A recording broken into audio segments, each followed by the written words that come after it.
Today we got this unit that we built yesterday for the cell phone holder and the USB. Went to town today, got some paint. We're going to take this outside into the fresh air so I don't have to breathe it in my shop or get overspray on my equipment. And we'll paint this up and then we'll put it in the shop, let her sit on the bench overnight and dry off and get her installed again.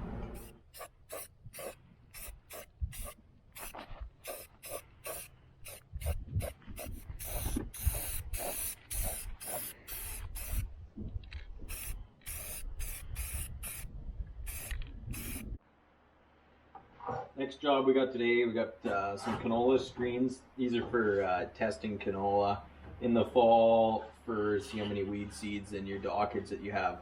So we're going to use those. We actually got a bucket of canola here that got dumped on the ground, and we're going to sift out. There's some fine stuff, and then there's also some other stuff that was in that bucket that came off the ground, grass and whatever. So we're going to sift that out. We'll get the canola seed in this other bucket, and then we'll dump that in a bin. Obviously, name of the game is bushels in the bin, and if we can save half a bucket full of canola, well, it's worth my time.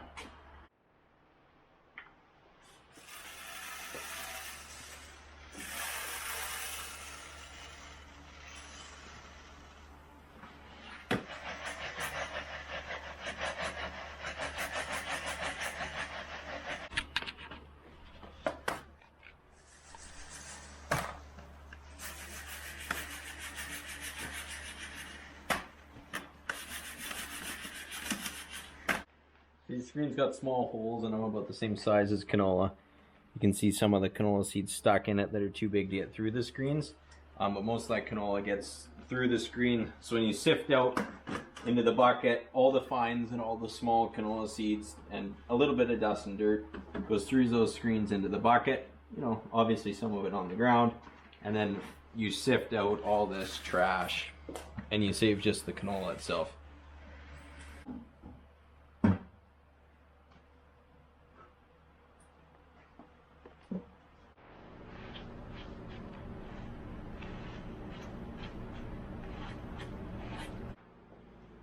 Here now we got this bucket. You can see all the stuff we sifted. We got canola. There's a little bit of dirt left in it, but it's mostly just good quality canola. We'll dump that in the bin, and then you can see in this other bucket what we sifted out: dust, dirt, fine, chaff, everything else that come off the ground. Here we'll just take what we screened out of that bucket, dump that in the dumpster. Here we broke the dustpan earlier, so we're fixing it up with some duct tape. As you can see, just like new. You can't even tell that it had an incident at all. Painted up, we got it in the shop. We're gonna let this paint dry overnight. Tomorrow we're gonna add the foam on the back for where the cell phone sits, and then we're gonna drill those holes in the back of this and then the 2 holes in the tractor and get that mounted. As well as finish up that wiring, but that's quick. I just have to put a butt splice on between those 2 wires and connect the 2. So we just got out to the farm here today. We're gonna head into the shop. That paint should be dried, mark those holes, and get that mounted in the tractor and get that project done and over with. So here we are in the shop. I got this painted there yesterday. It's all painted up, nice, shiny. Couple of runs, but it's in areas you aren't gonna see, so that's okay. I marked where those holes are gonna go. Drill those now and then get it mounted. So we're in the tractor here now. We got it mounted in the back here.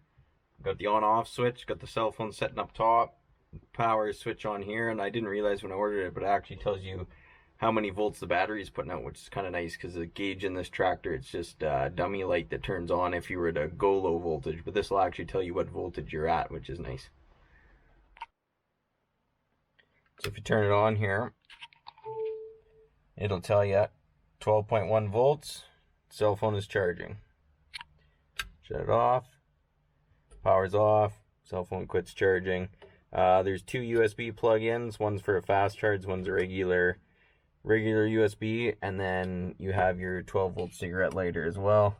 So you just hit the power button on that, screen lights up, tells you 12.1 volts the battery's at, cell phone's charged, cord's plugged in, and a nice spot to put your phone while you're choring.